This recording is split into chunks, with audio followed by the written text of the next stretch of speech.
Satnam, bonjour à tous. Alors on reprend la question aujourd'hui, est-ce que Guru Nanak est le fondateur du Kundalini Yoga? Une question très importante et intéressante, à laquelle il n'est pas vraiment possible de répondre de manière binaire, parce que ça demande un petit peu de contextualisation et puis de rentrer dans un peu la complexité, aussi historique mais spirituelle, de ce qui se passe dans ces mouvements yogiques.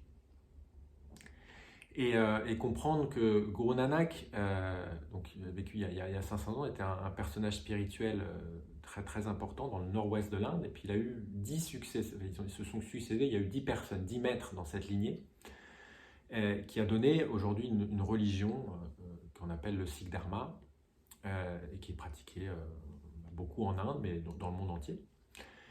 Et le Kundalini tel qu'on pratique aujourd'hui est relié en fait à cette lignée de maîtres. Donc beaucoup de personnes se demandent mais est-ce que du coup c'est Guru Nanak qui a créé ce yoga-là? Alors il faut savoir que il n'y a pas vraiment de création du yoga à proprement parler.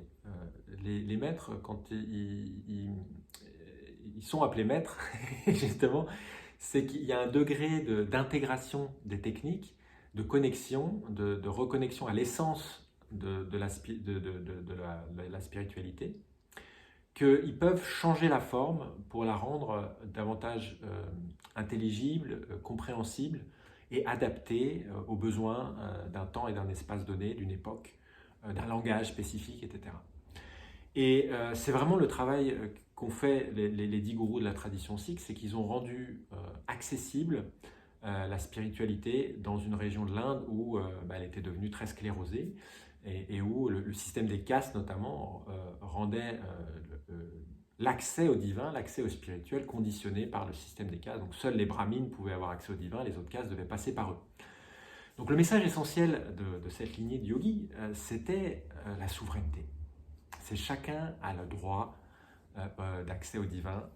Chacun doit pouvoir avoir accès et ne doit pas être limité par des conditions sociales, des conditions d'éducation, etc.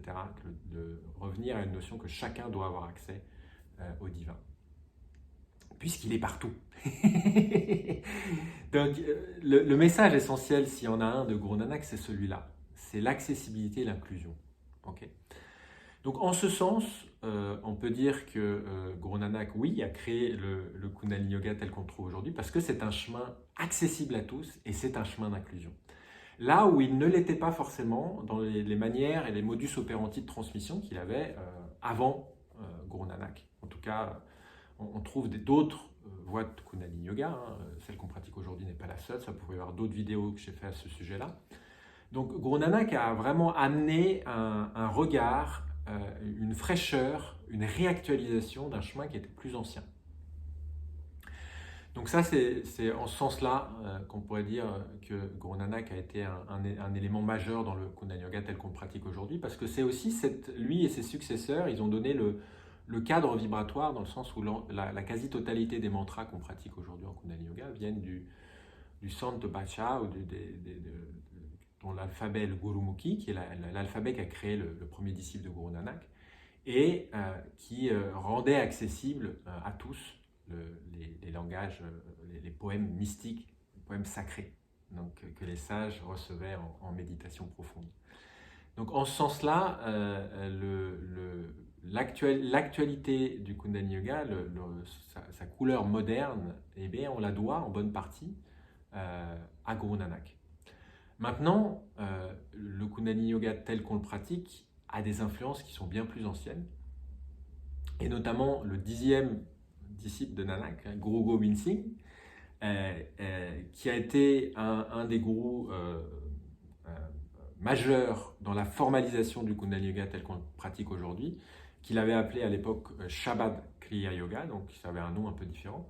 Lui, donc ce 10e gourou avait la connaissance aussi intacte de ses autres incarnations, dans d'autres temps, dans d'autres espaces. Donc il avait notamment la mémoire d'une de ces incarnations, où il était un rishi qui a médité au sommet de l'Himalaya pendant la plupart de son existence. Et l'influx spirituel, en fait, et toutes les connaissances, j'ai envie de dire, mais la réalisation de soi, la réalisation du divin qu'il a pu toucher pendant cette incarnation-là, et bien, il s'en souvenait exactement dans son incarnation en tant que Guru Gobind Singh. Et donc, beaucoup des éléments du Kundalini Yoga tel qu'on pratique aujourd'hui viennent en fait de lui, de sa mémoire, de quand il était rishi, dans des temps bien plus reculés, parce que certains parlent même que c'était il y a plusieurs milliards d'années. donc, donc voilà, c'est pour dire que Guru Nanak a donné une couleur très importante au Kundalini tel qu'on le pratique aujourd'hui, mais les éléments du Kundalini Yoga, certains sont bien plus anciens et ne sont pas connectés qu'à Guru Nanak qui a vécu il y a 500 ans. Voilà, c'est des premiers éléments de réponse. Satnam.